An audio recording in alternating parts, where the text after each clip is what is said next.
And global affairs analyst Calvin Dack joins me via Skype from Washington, D.C. to discuss the key moments during that hearing. Many thanks to you, Calvin Dack, for joining us on this hour. Let's talk about this testimony. I mean, it's gone live now. What do you make of the testimony by William Taylor and Judge Kent? Well, I think the clearest thing that everyone can agree on, although the Republicans probably wouldn't want to admit it, is that Taylor and Kent were superb witnesses in that they didn't come across as partisan either way.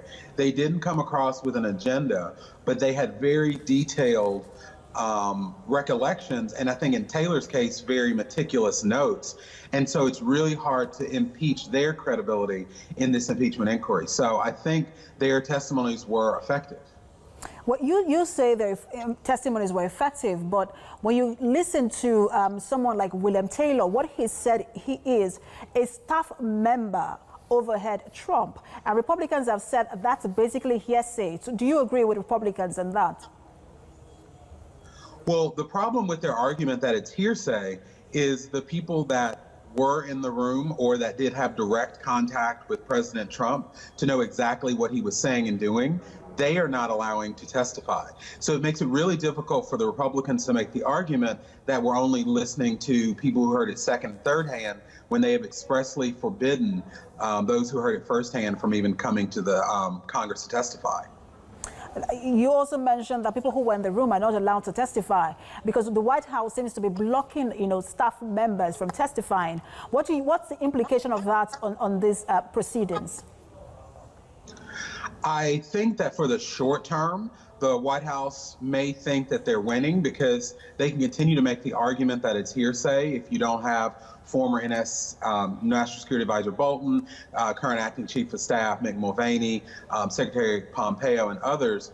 But in the mid to long term, it's not going to be positive for the White House because this would be one other impeachable act. That when there was a valid investigation by the House of Representatives, the White House was uncooperative, and that in itself gives credence to the abuse of power and possible obstruction.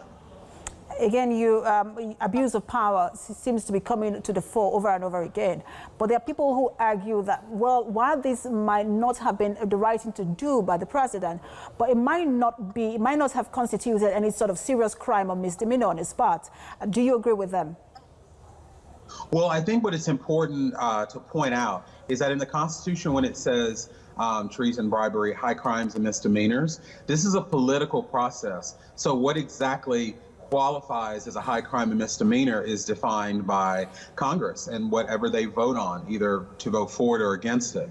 And I also think it's important to realize that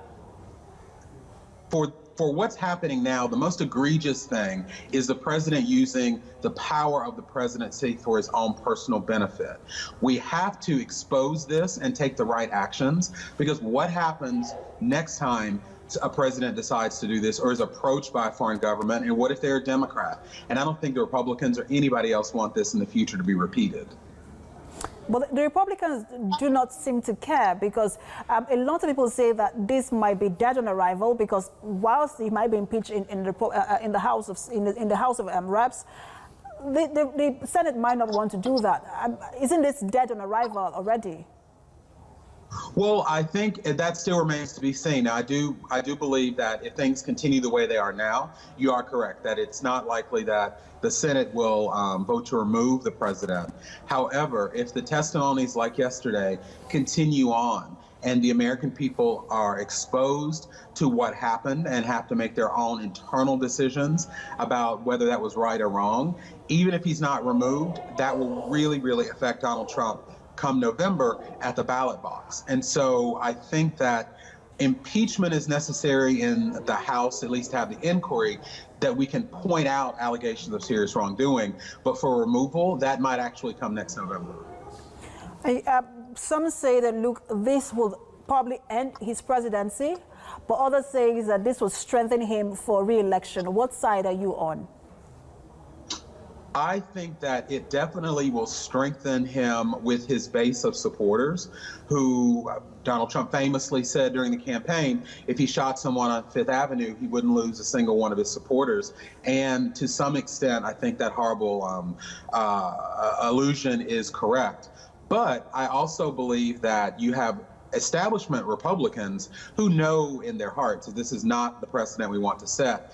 And for those critical independent voters in the middle, I think they're going to think twice about wanting to continue someone who has had allegations of this type follow him since before he was sworn in. And the independents, they're the most important voters are in there. But you also talked about Republicans who know in their heart. But Republicans are now calling for Hunter Biden to come testify. But Democrats are saying that's not necessary. Do you think that Hunter Biden should testify? I don't think that he should testify unless they come up with a more concrete reason, they being the Democrats, of why he should testify. Because keep in mind, I know they want to dig into what salary and perks Hunter Biden received as part of this board, but does it affect what President Trump did? Let's say he was there and he was completely legitimate. Let's say he was there and it wasn't. How does that affect President Trump's state of mind and his actions to use the power of the presidency to get dirt on his 2020 most likely rival? So I think if Hunter does come to testify, it's going to be unfortunate. It's going to be a distraction, but I don't think that he has anything that would change the allegations on the president. All right. President Trump seems to have 9 lives. I mean, he has survived a lot of other allegations before now. If he survives this, how does this affect the functionality of government in America?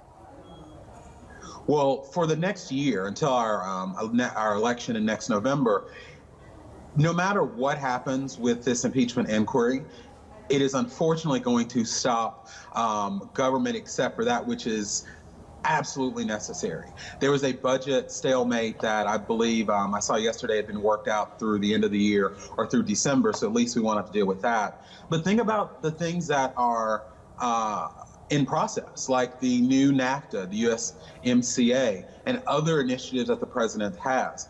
After this inquiry is over and he's not removed, how is he going to then work with Democrats after such a earth-moving action that this is only the 4th time in our history this has taken place? So I think it's going to be very difficult for President Trump to get his agenda done so that he can make his case for re-election in November.